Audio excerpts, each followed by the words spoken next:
Hello, and welcome to our video on the structure and function of the small intestine.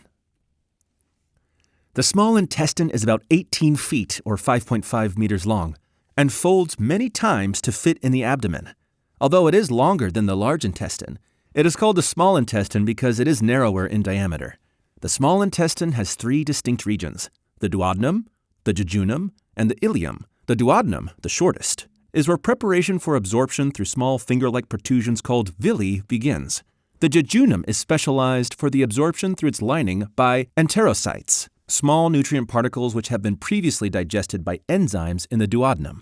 The main focus of the ileum is to absorb vitamin B and whatever products of digestion that were not absorbed by the jejunum. The typical length in a living person is 3 meters to 5 meters. The length depends both on how tall the person is and how the length is measured. Taller people generally have a longer small intestine, and measurements are generally longer after death and when the bowel is empty. It is approximately 1.5 centimeters in diameter in newborns after 35 weeks of gestational age and 2.5 to 3 centimeters or 1 inch in diameter in adults. Blood supply. The small intestine receives a blood supply from the celiac trunk and the superior mesenteric artery. These are both branches of the aorta. The duodenum receives blood from the celiac trunk via the superior pancreatico-duodenal artery and from the superior mesenteric artery via the inferior pancreatico-duodenal artery. These two arteries both have anterior and posterior branches that meet in the midline and anastomose.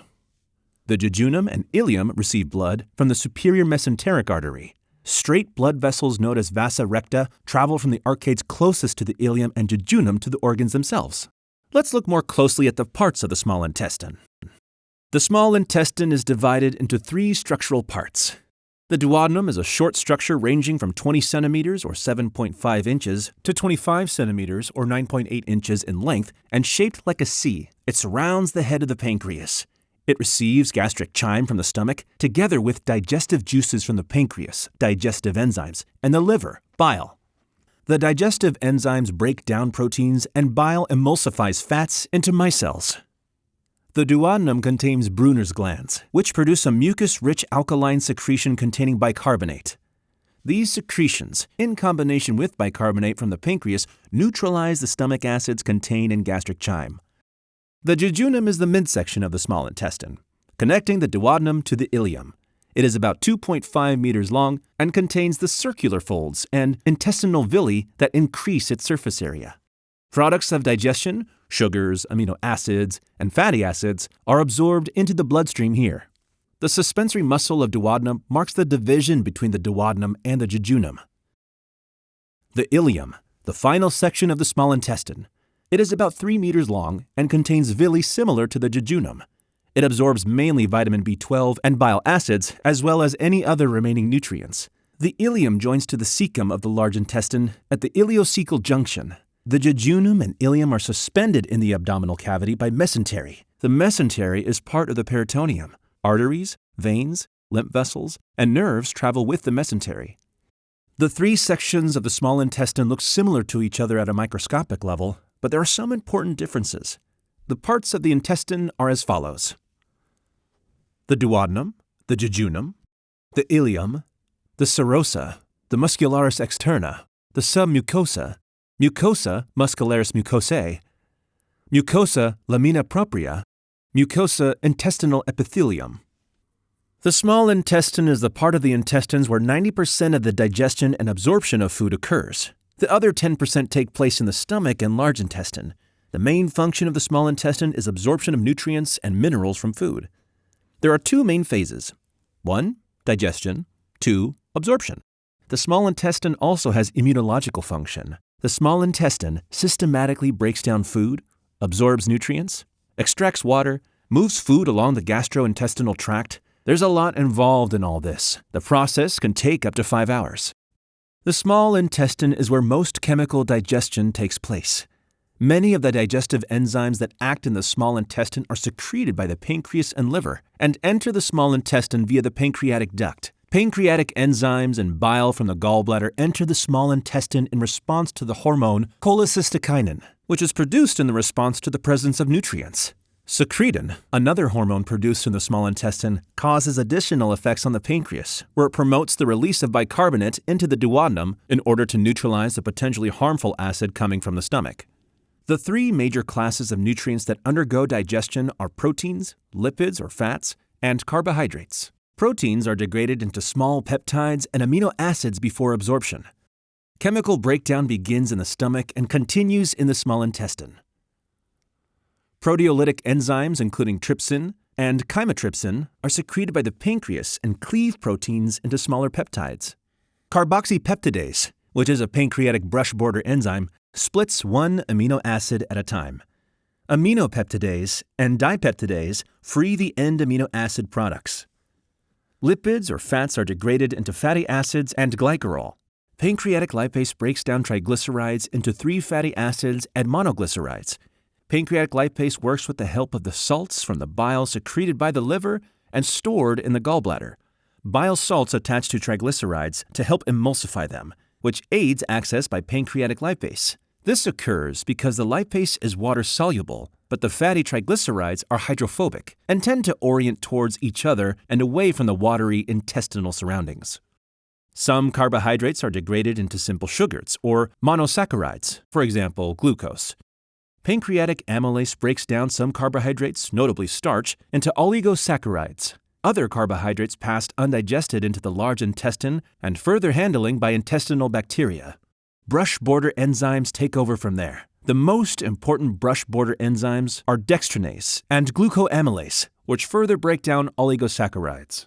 Other brush border enzymes are maltase, sucrase, and lactase. Lactase is absent in some adult humans, and, for them, lactose, a disaccharide, as well as most polysaccharides, is not digested in the small intestine. The small intestine is good for absorption since it has a large inner surface area. This is formed due to the plicae circulares, which project many tiny finger-like structures of tissue called villi. The individual epithelial cells also have finger-like projections, which are known as microvilli. For transport, nutrients commonly rely upon lipids, undergo passive or simple diffusion, short-chain fatty acids, diffusion, amino acids, primary active transport, glucose, secondary active transport, fructose, facilitated diffusion. Absorption of the majority of nutrients takes place in the jejunum, with the following notable exceptions. Iron is absorbed in the duodenum. Folate, or vitamin B9, is absorbed in the duodenum and the jejunum. Vitamin B12 and bile salts are absorbed in the terminal ileum. Vitamin B12 will only be absorbed by the ileum after binding to a protein known as intrinsic factor. Water is absorbed by osmosis and lipids by passive diffusion throughout the small intestine. Sodium bicarbonate is absorbed by active transport and glucose and amino acid cotransport. Fructose is absorbed by facilitated diffusion. The small intestine is adapted for efficient absorption in several ways. Its huge length provides a very large surface area across which nutrients can be absorbed. There are finger-like protrusions along the wall of the ileum, the final section of the small intestine, that increase the surface area even further to go about 10 square meters. The wall is highly folded into these structures called villi. The villi have adaptations that assist in the absorption of food into the intestinal cells. They provide a large surface area and constantly move to help food move and mix with the enzymes. They also provide a rich blood supply to the intestinal cells via capillaries, which you can see in the picture. This means that the digested food can diffuse or be actively transported across the intestinal cells and into the bloodstream. This blood supply traveling from the small intestine will, hence, include water, mineral salts, some water-soluble vitamins, glucose, and amino acids. This blood is carried to the liver via the hepatic portal vein. Once it passes through the liver, the hepatic vein carries it to the heart via the inferior vena cava. The small intestine supports the body's immune system. The presence of gut flora appears to contribute positively to the host's immune system. Peyer's patches, located within the ileum of the small intestine, are an important part of the digestive tract's local immune system. They are part of the lymphatic system and provide a site for antigens from potential harmful bacteria or other microorganisms in the digestive tract to be sampled and subsequently presented to the immune system. The small intestine is a complex organ, and as such, there are a very large number of possible conditions that may affect the function of the small bowel. Many conditions can damage or impair the small intestine. Among them are irritable bowel syndrome, or IBS. This is a gastrointestinal or GI disorder. It has many symptoms, including belly pain and cramps, diarrhea or constipation, and bloating. These symptoms generally occur without any visible signs of damage or disease to your digestive tract. Celiac disease. This is an allergy to gluten, a protein found in wheat, barley, and rye. When your body digests gluten, your immune system attacks the villi lining your small intestine. Without treatment, your body won't be able to absorb nutrients correctly and you may become malnourished. Crohn's disease. This is a chronic disease that causes inflammation and irritation in your digestive tract. Crohn's disease most often affects the ileum, a part of your small intestine, but it can occur anywhere in the GI tract. Small bowel obstruction. This is a narrowing of your intestine that prevents food from getting through. It most often affects the small intestine. Small bowel obstruction is often caused by hernias. It is also caused by bands of tissue or adhesions that can twist or pull your intestine or tumors.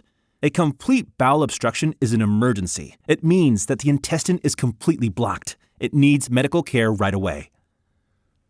Thank you for watching and have a great day.